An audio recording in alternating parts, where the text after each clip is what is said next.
If you're sitting inside of a jail or a prison, it's time now to begin thinking about where you're going to be in the future. You got to tune out that negativity that you hear in jail or a prison that says the best way to serve time is to forget about the world outside. My name is Michael Santos. I climbed through jails and prisons for 9,500 days. That's 26 years. But every single day I was striving to learn from people who would help me recognize the importance of developing strong communication skills, developing strong critical thinking skills, developing an insane work ethic, and really just modeling leadership. And that's why I reach out to leaders every day and ask them if they will share their inspiring stories so I could bring it back into jails and prisons. That's the way that I felt I could be the change I wanted to see in the world. It's the way that I hoped I could bring value to the people who we left behind inside of jails and prisons. And for that reason, I really want you to pay attention to today's guest. His name is Scott. He is an amazing business professional who's built a fortune in a career that I think any of you can do. But it's not going to happen by accident. It's going to require discipline and a deliberate pathway. Scott, I really want to thank you. I know how busy you are. I really want to thank you for taking the time to speak with our audience today. Where are you coming from? Michael, I'm coming from Idaho. And I want you to give us a little comment on that microphone. When did you get that microphone? This microphone arrived yesterday. And you see, that just shows the level of commitment that he has made. When I told him how that I believed mass incarceration was one of the greatest social injustices of our time, and I wanted to create this content to teach hundreds of thousands of people, he didn't only talk about it, he went all in, agreeing to write a lesson plan that accompanies the video. And I hope you'll pay attention to it. But look at that awesome microphone he bought as well. He is a professional. Did it take you long to set it up? It took probably about 20 to 30 minutes because there was a lot of let's turn on the camera. Let's see what it looks like. Let's get the angle correct. Let's make sure the sound's working well. So yeah, there was a bit of time invested. I really appreciate the commitment that you're making because this is really an important piece of information that I want to distribute. And why don't we start off? We'll get into the backstory, but why don't we start off you telling us about what is the career that you've built? What did you do for a living? For the last 10 years, I have been working in medical sales. I started out selling implants for spine surgery to both orthopedic spine surgeons and neurosurgeons. After that, I transitioned into the laboratory space, selling reference testing to hospitals and independent physician practices. So that sounds like a really high level or high caliber of product that you're selling. It also sounds to me like you're dealing with really well-educated professionals. And I'm going to ask you, do you have a background, or could you tell us about what background you have, if any, in medicine, pharmacy, healthcare? Boy, that's a great question. Prior to beginning my work in medical sales, I had no medical background. I didn't have any training in biology, any training in medicine. Everything that I learned so that I was able to communicate and sell to my customers, I learned on the job or through self-directed study. So that's the important takeaway that we want to leave with our audience is, you may be in one situation right now, but you could start developing skills, personal development traits that will help position you for new opportunities. Did you, Scott, grow up with any thoughts that you'd be working in the medical profession? I did not. I did not hear about medical sales. I did not know that it was a career track that existed up until about, I would say, 2 to 2.5 years before I had my first opportunity in the industry. So this is really just validating everything we talk about. And at the end of this video, what I'm going to do is I'm going to tell you what I would have learned if I were still locked inside of a jail or a prison. And had I listened to Scott, I'm going to tell you what I would have learned from this message, because it was people like Scott that kept me focused and kept me striving to become something more than what the prison system said I could become. But let's go to the very beginning. Scott, why don't you tell us about what motivated you when you were growing up and, where your early years? Tell us about your journey through school. Sure. I think what motivated me, my first sales job actually is I was at, I think it was Sam's Club. This was even before Costco existed. And I noticed that a box of, I think, 200 to 300 Slim Jims ended up costing $0.25 per Slim Jim. So I bought them and started selling them in middle school during lunch, and enjoyed the rush, enjoyed the game of it, and learned that this is an industry. This is a career. It's something that people can do with their professional lives. And that's really where my interest in sales blossomed. And how did that influence you as a student? What kind of student were you in junior high, high school? I really enjoyed school. The one part of it that was more challenging for me was the lack of freedom. And what I enjoyed about sales as I graduated from college and started my career was there was a lot more freedom. It was really self-directed. So there's a bit of a balance in terms of you don't have to go to an office every day, and there's no one making sure you're getting your work done. But if you can hold yourself accountable, it's a fantastic career. So for me, it was that flexibility, it was that accountability that really intrigued me. But some of the specific courses, when I was in school, and I'll give you the background, I was a terrible student because I used to make this theory that said, well, there's no reason for me to study history. That's not going. I was really driven by finance and money from a young age. And I said, well, why am I going to spend my time studying this subject matter? I could be out having fun. I'm never going to be a history professor. And as I grew older, I learned that was a bad philosophy. There was something about education that I didn't appreciate as a young man. While I was in prison, I did. I'm going to ask you, were there any subjects that you thought would have a relationship to making you a better sales professional as you matured? Oh boy. I don't know if there were any specific subjects, but in line with what you just said regarding, say, a lack of interest in certain classes and a higher level of interest in others, what it took me years to learn was I thought the same thing, Michael, during math class. When am I ever going to use algebra? When am I ever going to use calculus? And what I eventually came to the conclusion of is that even if you may not use the knowledge you gain in a specific class, what you're learning is how to learn. You're learning how to use your mind. And if you can learn something that you at the time may not be using later, A, you don't know, you might be using it later. And B, if not, you're still exercising your mind and becoming smarter. That's a great analogy, exercising your mind. I remember growing up, I was an athlete, but I would say kind of a really a mediocre athlete. I mean, I enjoyed playing football, but I wasn't a great football player. I enjoyed playing baseball. I wasn't a great baseball player. I really admire the artists of basketball, but I was a terrible basketball player. And I remember coaches saying that people who are good in one sport, that are really exceptional, those skills will translate into other sports because they develop an athletic intellectualism or an athletic competence that translates into many other sports. And he would give a real emphasis on the fundamentals, on the importance of developing fundamentals of sports because they translate. Well, it's the same thing with intellectual development or personal development or professional development. The more I learn about one subject, the more I develop the art of critical thinking. And critical thinking is a skill we really emphasize in our courses. How we define that is exactly what you just said. Develop knowledge here, and it's going to translate in other areas. Were you a good student as far as grades in junior high, high school? Was earning good grades important to you? Earning good grades was important. I was a B to B plus student. I think there was, the distractions that people experience in middle school and high school, wanting to go spend time with your friends, wanting to get out of school, wanting to play in sports. But as my educational time went on, I started to appreciate more the importance of what we were really doing there. And then my grades did start to improve.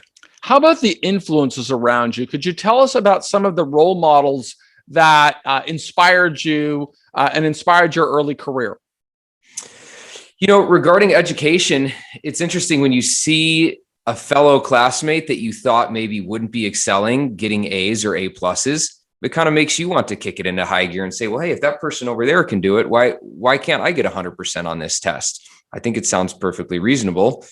They can do it. I can do it. So a lot of my fellow classmates, as far as what inspired me in medical sales and professionally was a lot of people told me this is a very, very hard industry to get into. And I found that to be very true.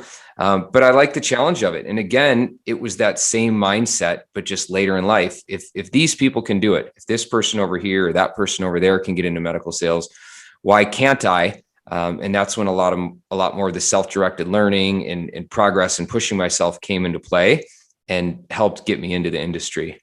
So, but you said that you didn't think about medical sales until you were later in your career. How old were you when you went into that direction? Boy, I think I was about 27 when I learned about medical sales. So you graduated high school at 18. There's quite a bit of a transition. Why don't you tell us about what you did after high school? Where did you go to college? I went to college at the University of Iowa. And your field of study? Was very general business management degree. I had a certificate in entrepreneurship, but it was challenging graduating with such a vague degree because there was not a very specific sense of direction. There wasn't an exact course to follow versus if you have a degree in mechanical engineering or auto repair or cooking, you know exactly where your job's taking you. So for me, it was a little more vague and I had to sort of sit down and say, okay, where are you going to go with this? Tell us about working. Your career is working, and we'll get to medical sales later. But the reason I'm asking you this is I'm hoping that we will find some bridge and we'll be able to kind of connect the dots and say, well, you see what he said here about learning about sales as a young boy, buying Slim Jims, I think that you called them, for at a wholesale price and just playing an arbitrage play and selling it for a higher price and realizing, hey, I could build a career in this. What were some of the formal jobs that you took from childhood all the way through college? Sure. So I had a lot of jobs in the restaurant industry as a child, whether it was as a busboy, working as a server, working as a bartender. I think that's where I became really comfortable with the idea of sales because you're interacting with people so regularly. And it was easy for me. My first job after college involved selling window coverings or mini blinds in people's homes. So we would have a lead come in, they would call, they would set up an appointment. I would go to that customer's house, measure all the windows, present them with the options. And my job was to make sure that they were satisfied with our product and that they wanted to purchase their blinds from us. So was that position, when you were earning a living of selling blinds, was that a salaried position, an hourly wage, or did you receive compensation based upon the sales that you made? So it was a mix of a salary and commission based on the sales that you made. And the reason I ask that question is I hear this concept in professional sales is eat what you kill. Meaning if you don't do well, you don't eat. If you do well, you earn quite a bit. Did that philosophy of sales or compensation plan play a role in the development of your career at any time?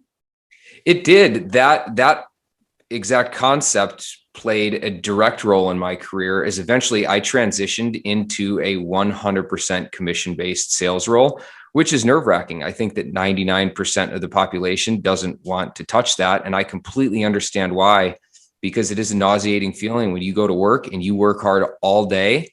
And if you don't make any sales, you don't get paid anything. So that's an important data point there that I want to share with people in jail and prison. If we've learned a couple of concepts here from Scott that were foreign to me while I was in prison, and I always wanted to learn more.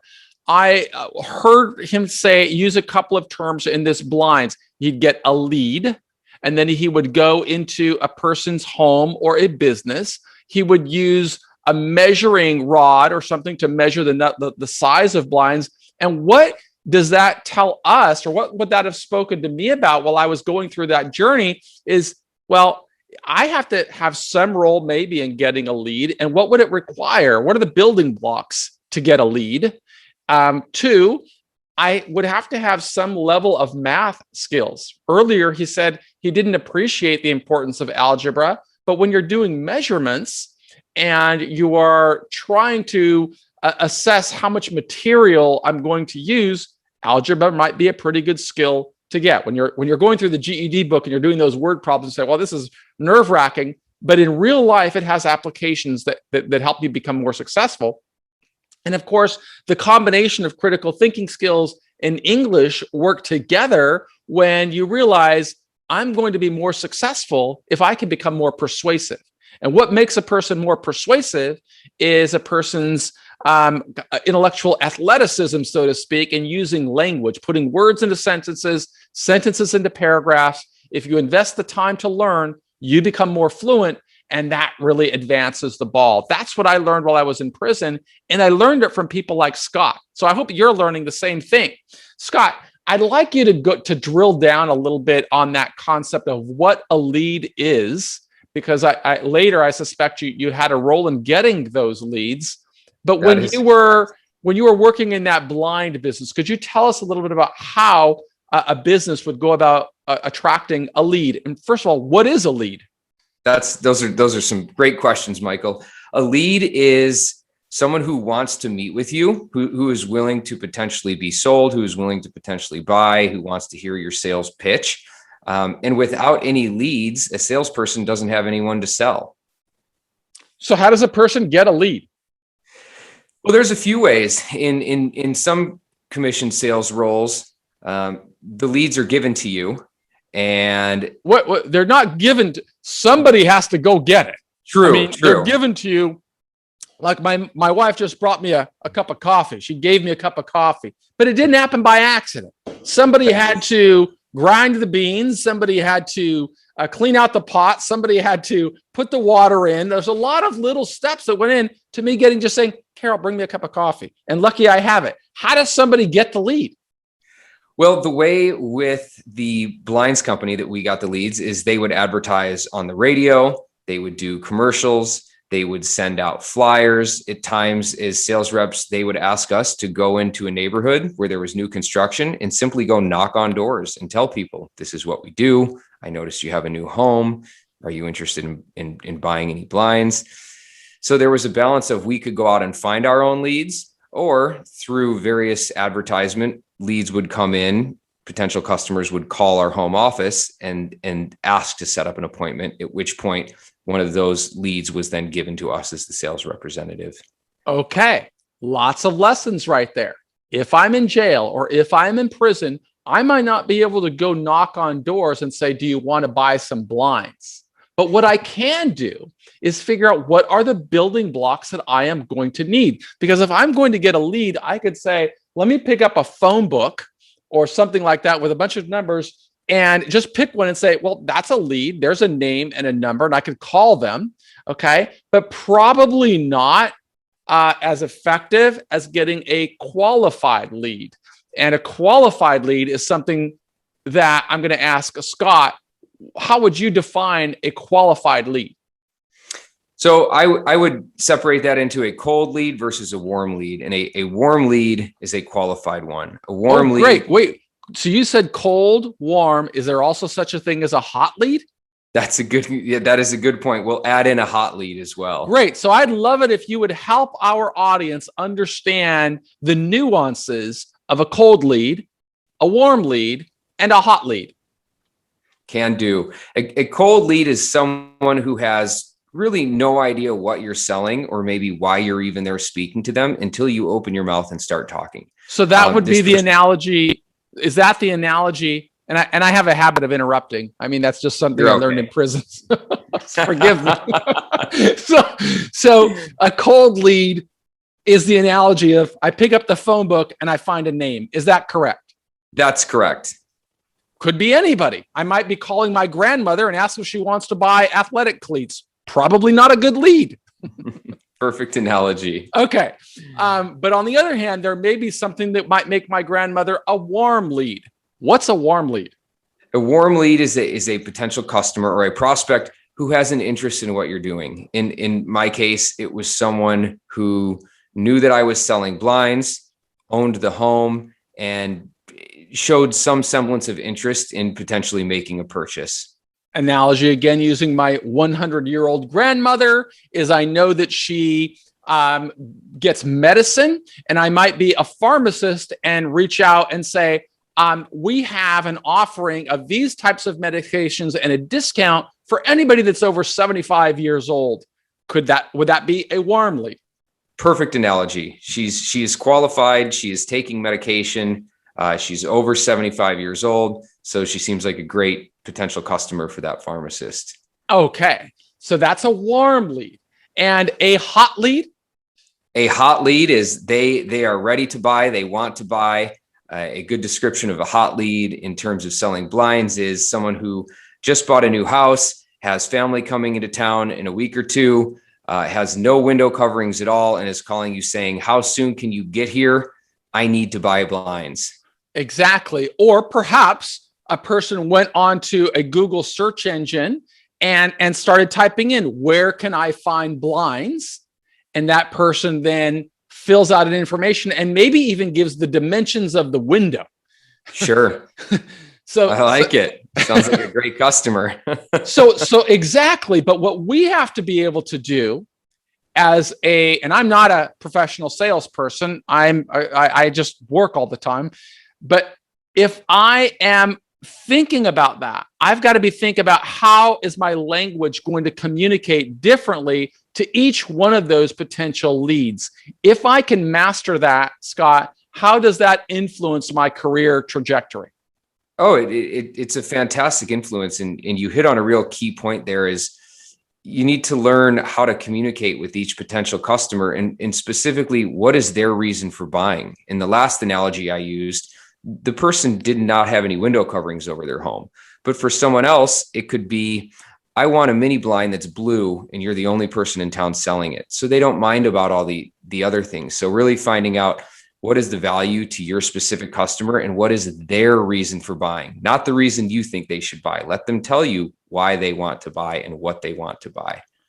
I had in my other business where we work with people who are about to go into the prison system, I had the opportunity to work with a fella who is the head of sales, also in the pharmaceutical industry, for a multi-billion-dollar pharmaceutical company. And he used to tell me every time he goes on a sales call, he remembers this really simple acronym, what's in it for me?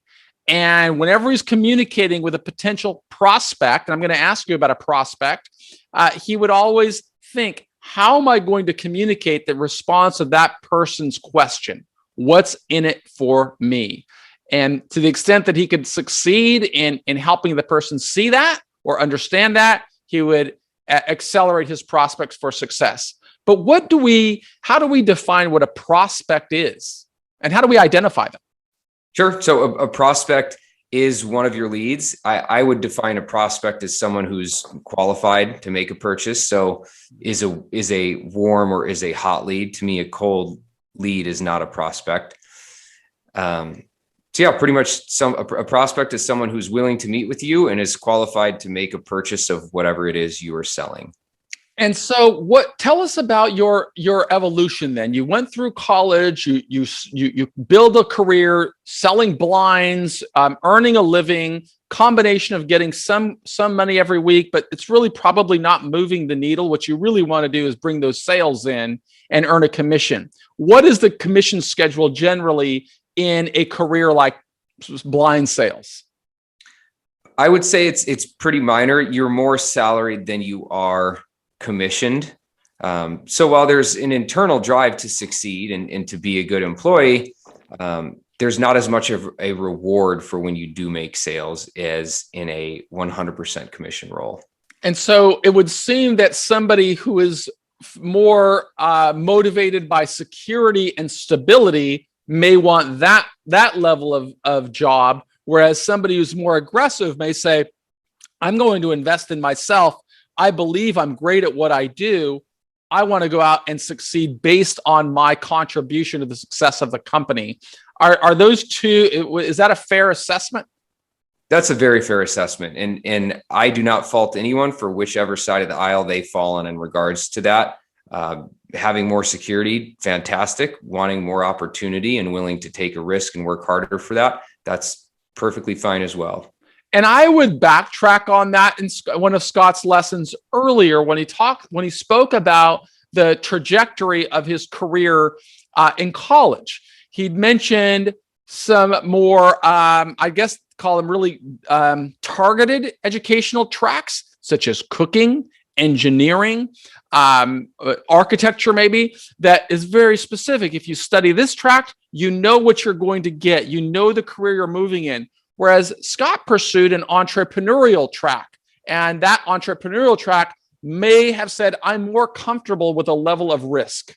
I am willing to invest in myself and sink or swim based upon the decisions that I make. Could you elaborate a little bit more on the difference between an entrepreneur, more risk-friendly decision versus a non-entrepreneurial mindset? Yes.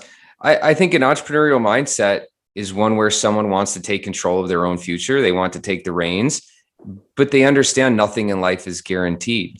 So you can start working away at something. You could start building your own business. You could start a career in sales, but there's always that little voice in the back of your mind saying, this might not work. This could all be lost time. But that, in essence, is the motivation then to work harder to make sure that it does succeed. So we want you, while you're sitting in jail and prison, to be thinking about really trying to identify what kind of person are you. And as Scott said, there's no judgment call if somebody wants stability. There's no judgment call if somebody pursues more of a self-directed path. The reality is we've got to be able to assess our strengths and our weaknesses, the opportunities and the threats. We call that in our course the SWOT analysis. I'd love to say I came up with it, but I learned it from people who are much smarter than I am. And I just tried to apply that to my life while I was in prison. And that's what I encourage you to do as well. If you're looking around in that jail, identify, who am I going to learn from? The guy who wants to be king of the TV room and control the TV? Or do I want to learn from a leader like Scott, a guy who's made 7-figure income out here in society, and he did it by being self-directed? That's what you've got to be thinking. What motivates you?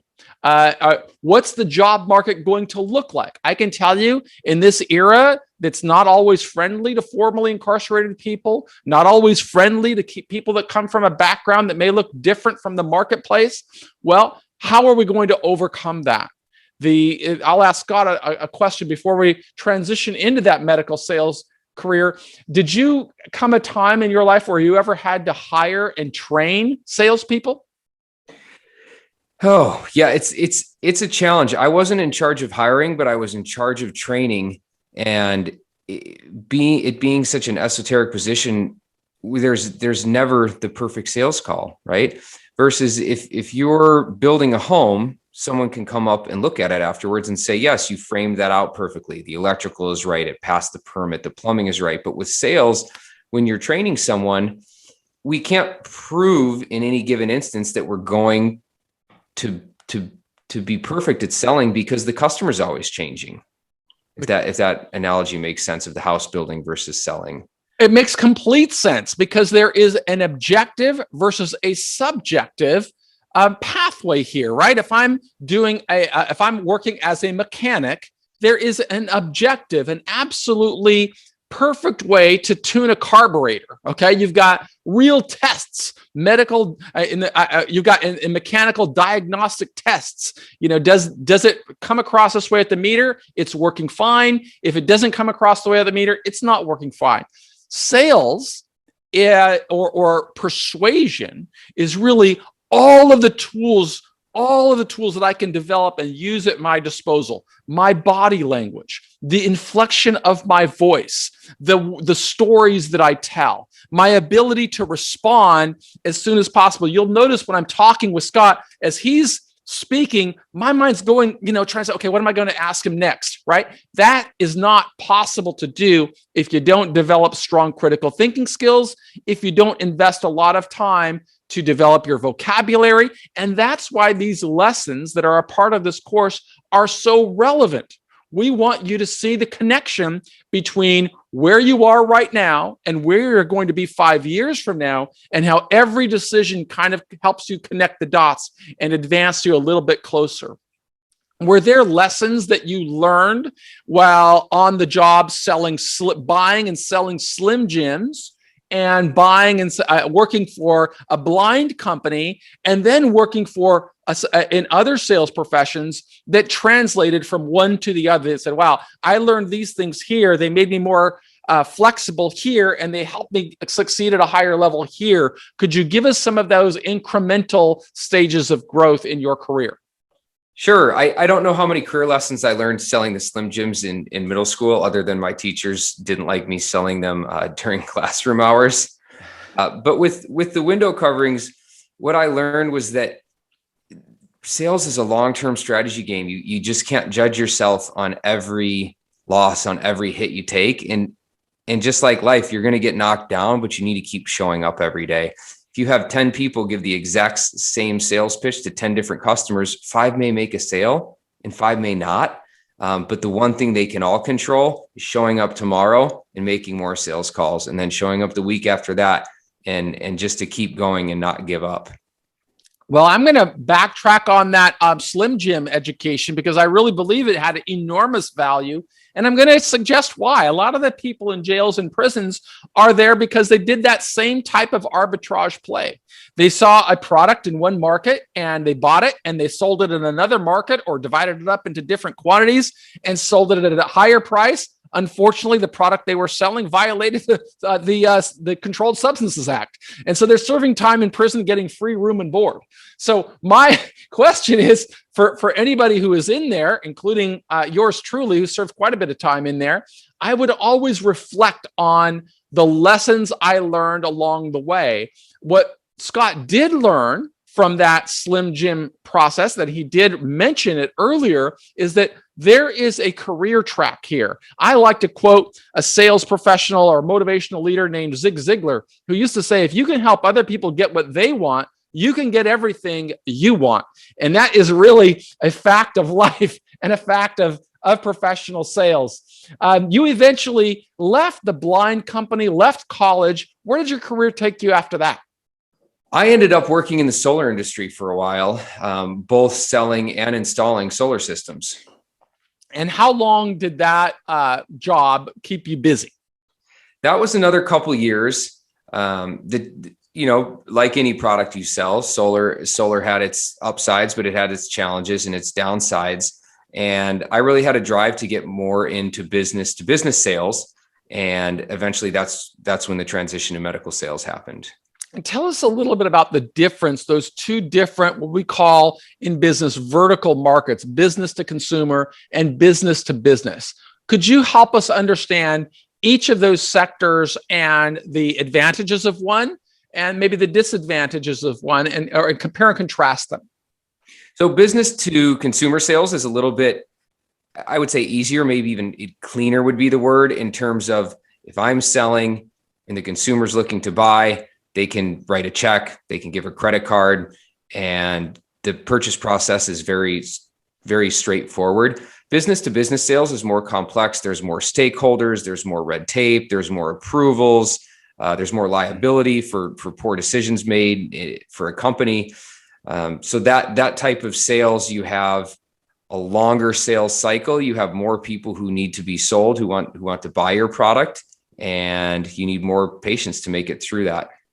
So let's give an example of that. Let's talk about the salesperson who's working at the Nike store or at the Gap or at Target.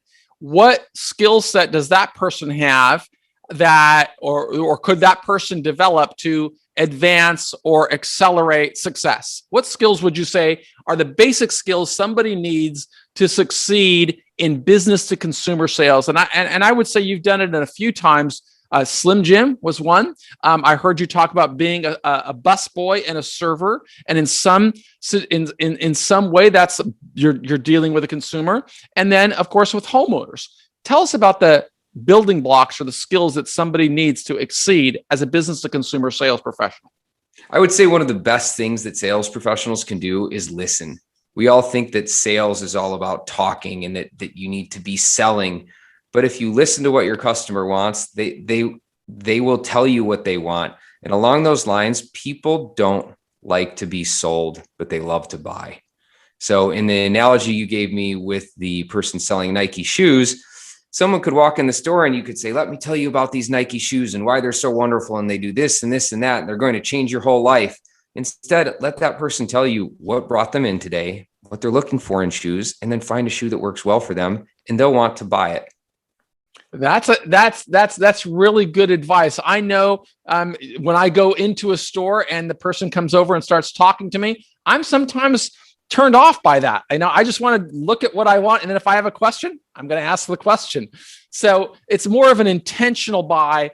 And let's talk about the opposite side. I'm not going to sell a Nike shoe to a consumer, but instead I'm going to represent a manufacturer and go to a retailer and say, I want you to carry my product. Tell us about that cycle. So as you can imagine, that would be a much longer cycle, and there's a lot of variables at play. The retailer may have a deal with Adidas or Reebok and something that says, we don't allow you to sell other companies' shoes. They may not, but they may simply not have the space to sell more shoes. Your shoes could be too high of a price point. They may not have enough margin in it. So again, it is figuring out, okay, let's look at all the companies that have space in this retailer store. Why do they have space? Why did the retailer choose to sell those shoes instead of, in this instance, your Nikes? And figuring out, well, how can you make it so that the Nikes you're selling fall in line with what that proprietor wants from a product he or she carries in his or her store? And that level of critical thinking is an exact example of what you should be thinking about if you're in jail or prison. When I was going through that long 9,500 day stretch, I was always thinking, how am I going to use my time in here to position myself for success on the other side of this journey? Those types of questions that Scott just revealed are questions that we could be thinking about today. What do I need to know? Well, if I'm going to sell to a business owner who has a 2,000 square foot store, every inch of that store might be valuable. And to the extent that I could tell that business owner and communicate to that business owner, I need 5 feet of space. And with that 5 feet of space, I am going to triple your return on investment because this product, and you start communicating in this language that a business owner wants to talk about. He doesn't care if he's selling brown shoes, white shoes, or red shoes. What he cares about is that return on investment that he's going to get.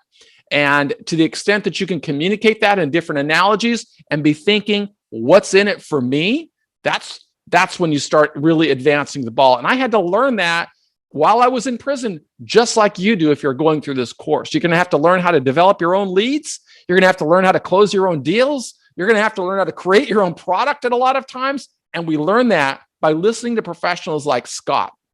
So Scott, now we've got about another 30 minutes, 25 minutes. I'd love to hear what prompted you to want to transition from the solar industry into where you're working still, I would think, with a lot of consumers or contractors to moving into a vertical or an industry that is highly professional, where you're talking with, surgeons. Yeah, correct. There were several factors. One that really got at my competitive side was it was a very, very challenging industry to get into. Two, I liked the technical aspect, how much learning would be required to be able to sell these products. A surgeon can go to school for upwards of 20 years by the time it's all said and done. You can't sit there and read a brochure in the parking lot for a few minutes and expect them to want to buy something from you. And three, I liked the income potential. Four, healthcare is a growing industry. And five, I like the idea of bringing technology to physicians that would subsequently benefit patients who could have better outcomes with their experience in the healthcare system. And how did you make that transition? And I would point out just a couple of takeaways from that. What Scott was willing to do is he would need to develop some credentials along the way. Some, again, that really emphasis on critical thinking skills where he was able to assess, I want a higher income potential. I want to find an industry that potentially could offer me a higher income. I want to challenge myself to be the best in the world at something. And I'm going to invest the time and the energy. And I would say every single step made him a higher qualified candidate for that industry. Would it be fair to say that when you worked your way into the industry, the people that gave you the opportunity had an interest in your earlier career? That's a good question. I think that a lot of the people who helped me get into the industry may have not been in my life during my earlier career. And I'll elaborate on that. Is I started talking to people about medical sales. If you had any connection to the industry and you were willing to speak with me, I wanted to talk with you. So if you were a physician, I asked you if I could speak with any medical sales reps that you knew. And if you were a medical sales rep, I asked to talk with you. And before every conversation ended, I would always ask, is there anyone else you think I should speak with? And eventually I'd talk to 20, 30, 40 people in the industry. And before I knew it, my network started to grow and I had connections in the industry and I had people reaching out saying, Scott, we spoke 3 months ago. There's a job in this town that you may be interested in. So I built my network organically, and that allowed me to find my way in. And again, that's the entrepreneurial mindset, always willing to invest in yourself and becoming a friend of rejection. We have to know that hearing the word no is not really a reflection of on who we are or on our personal capabilities.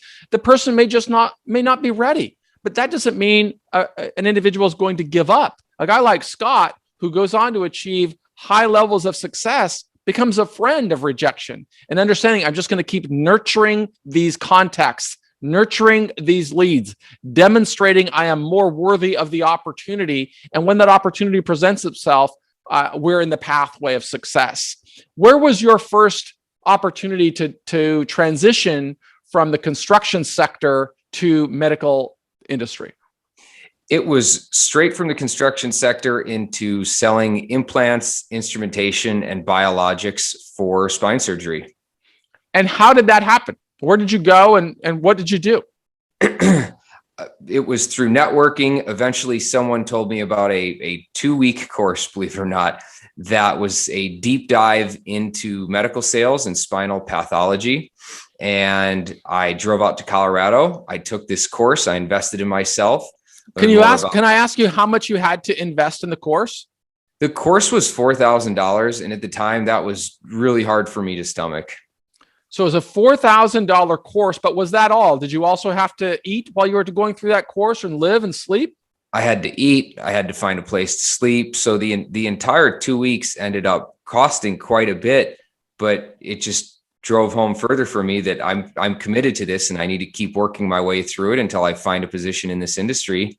And when I do, no matter how many times I hear the word no, just show up the next day and try and do a better job and keep at it. And that's an important lesson to learn for anybody who's in jail or in prison. When you come back home, you are going to have to use all of your critical thinking skills. If you look at a course that's worth $4,000, don't think that's the only price you have to pay. Because while you're going through that course, that may also mean that I've got to surrender or sacrifice the possibility of making an income. I'll give you an example of that. When I was going through prison, I got married. And my wife and I decided, okay, we're going to invest in your career so that you can reach a higher potential. And that meant going back to school and going through algebra again and calculus again and science classes again, and then becoming a certified nurse's aide, and then a licensed vocational nurse, and then a registered nurse, and then a master's nurse. But at every stage, we had to make a sacrifice. It wasn't only the cost of tuition. It was that if you're going through school, you still have to eat, you still have to pay rent, you still have to do these things, but the investment in self is worth it in the long run. You are in prison and you've got to be thinking about investing in the long run. The more you invest in yourself right now, the more opportunities you will open when you come home. So just be aware of that. I do encourage you to invest in yourself and always be pursuing self-development projects because they're going to open better opportunities for you. So you went out there, Scott, you went to this class. It lasted for 2 weeks. What happened next? After the class, it was back to the grind of talking to as many people as I can, trying to build that network, trying to find that job. And I lucked out within about a week after the class. I was able to procure a position with the company. They said they would give me the job, but I would have to move.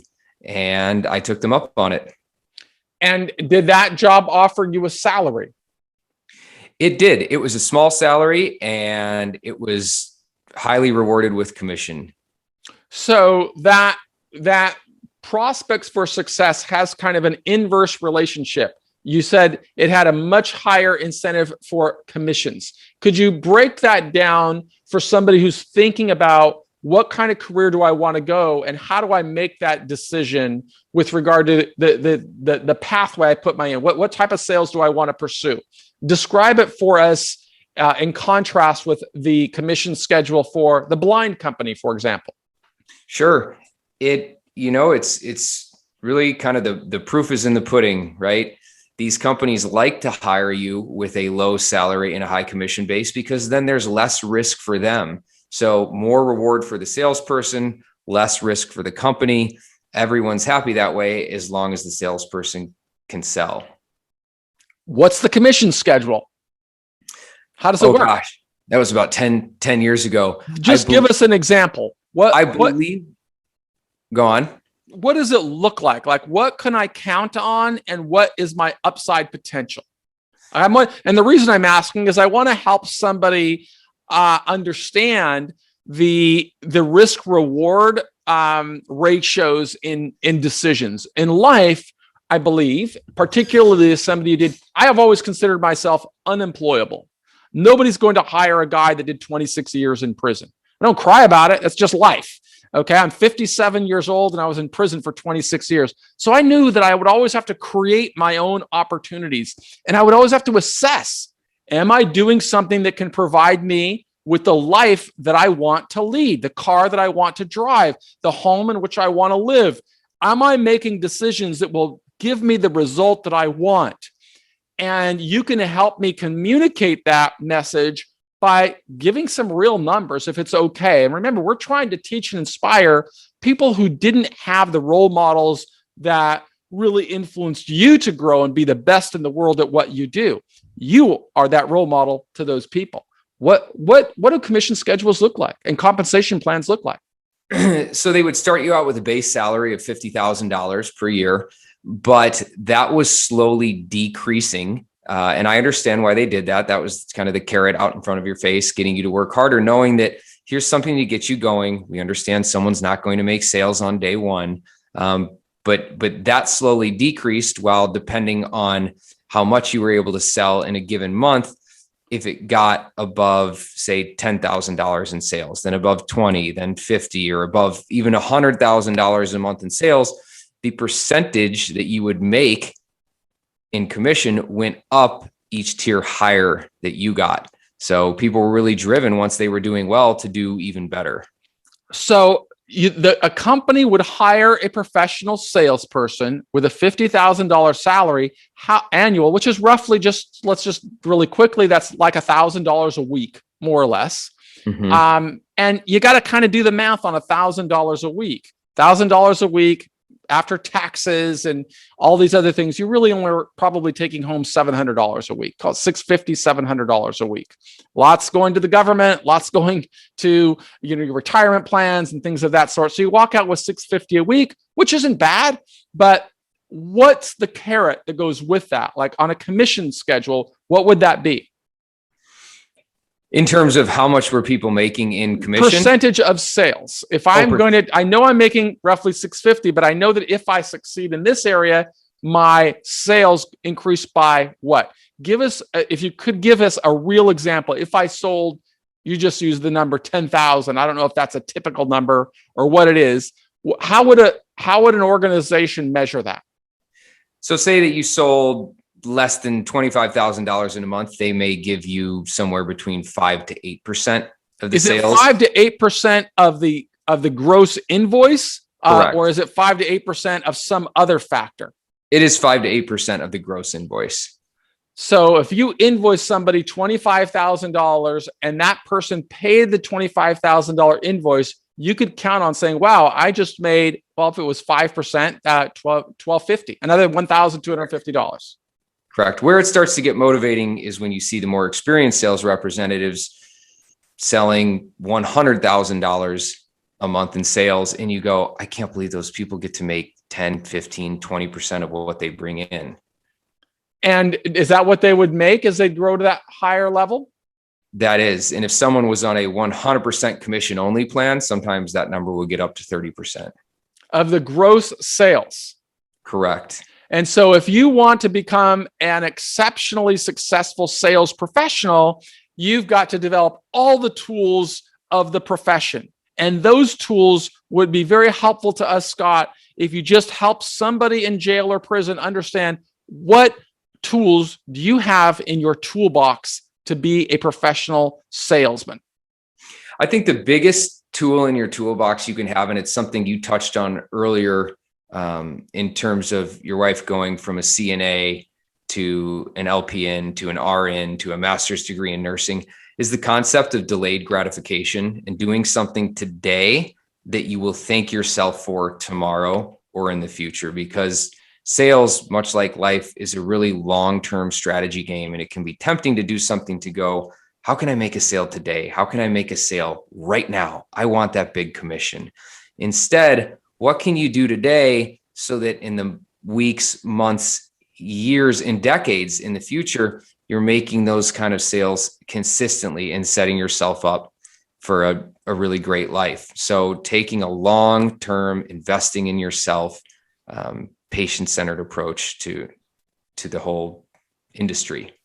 And I'm going to be perfectly open and honest and transparent right here. When I reached out to Scott to participate in this program, I am trying to make a sale right now, trying to invite Scott to be a part of our company that we are developing to sell to the business to business sector. We create, one of the ventures of my business is to help small and medium-sized business owners understand that decisions they make on the job could potentially translate into government investigations or charges for white-collar crime. And I perceive a big market. But you know what I need? I need an exceptional professional like Scott to help me communicate this message. And so this is like one of those little seeds. He's saying no right now, but maybe in a couple of years, Scott, you'll consider joining us and helping us deliver this message. But in the meantime, I just really want to thank you for helping us to communicate this message to people in jails and prisons across America. And before I give a recap on what I specifically would have learned from you in listening to you for an hour, I'm going to ask you if you have any final words that you might want to share with people that are being told every single day, you got nothing coming. If you can't do the time, don't do the crime, right? They're getting a bad message every day. And my job is to help them understand you can become something more. Could you give us your last words of wisdom on what you might offer to those people? Definitely. I think that sales, which we've been talking about for the past hour, is similar to life in gardening specifically. I think about gardening a lot. And it's interesting in that you can't, no matter how much water, no matter how much fertilizer, no matter how much sun you give a freshly planted garden, you can't rush it. And some things just take time. But if you go out every day and there's a little more water, maybe every month there's some fertilizer, there's consistent sun, eventually you walk outside and you have this beautiful garden putting out all these tomatoes and peppers, and there's beautiful flowers. And if you can do just a few good things every day and move the needle, eventually you wake up and you have this beautiful garden and things are going really well. So making the small steps every day and knowing that in the future, all that hard work and all those little things will pay off into something much bigger. Really appreciate that wisdom, particularly because we actually use that analogy in one of our courses. And if you're in jail or prison, I hope you remember it. I'm going to give Scott the quiz on it right now, even though he hasn't seen the course.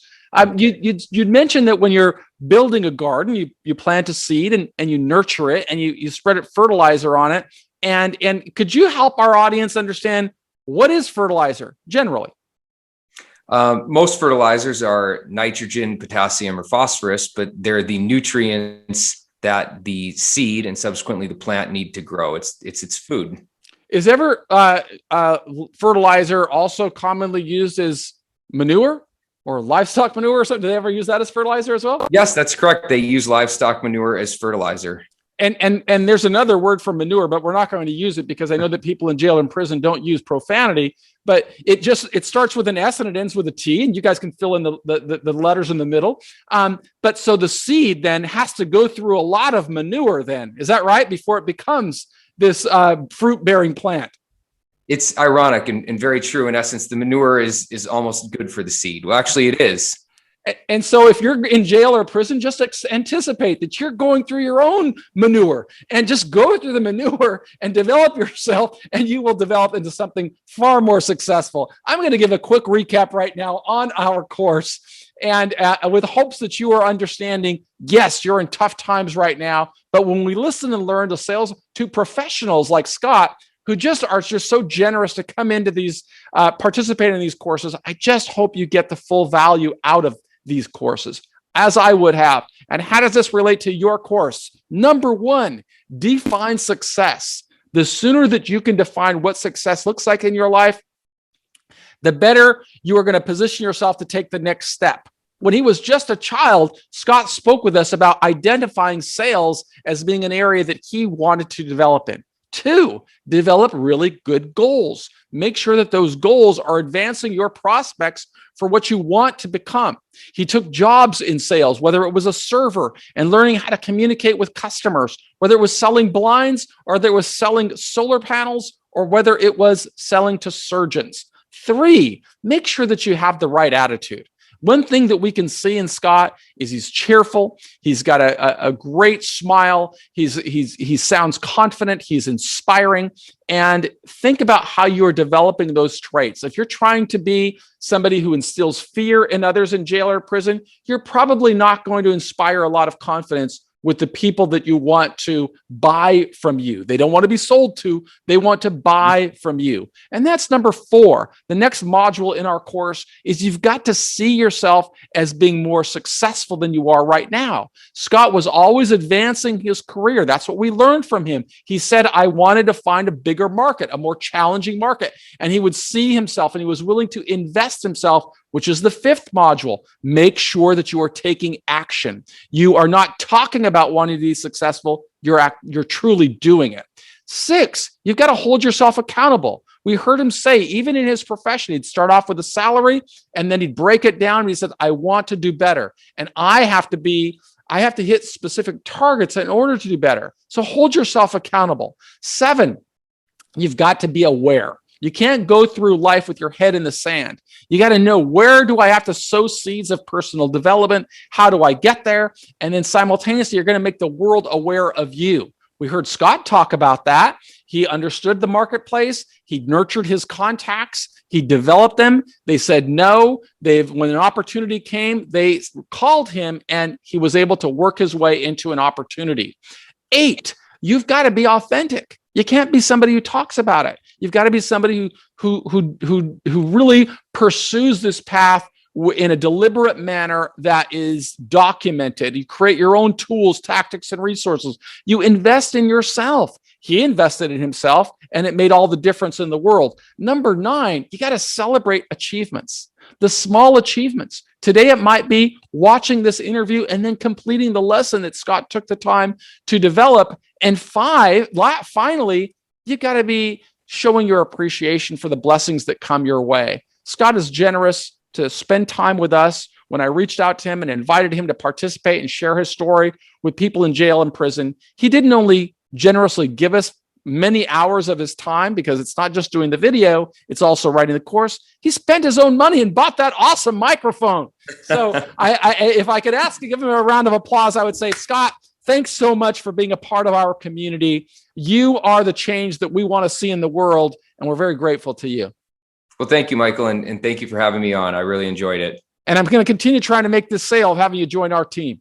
All right. I'm looking forward to that. It sounds good. All right. Thanks.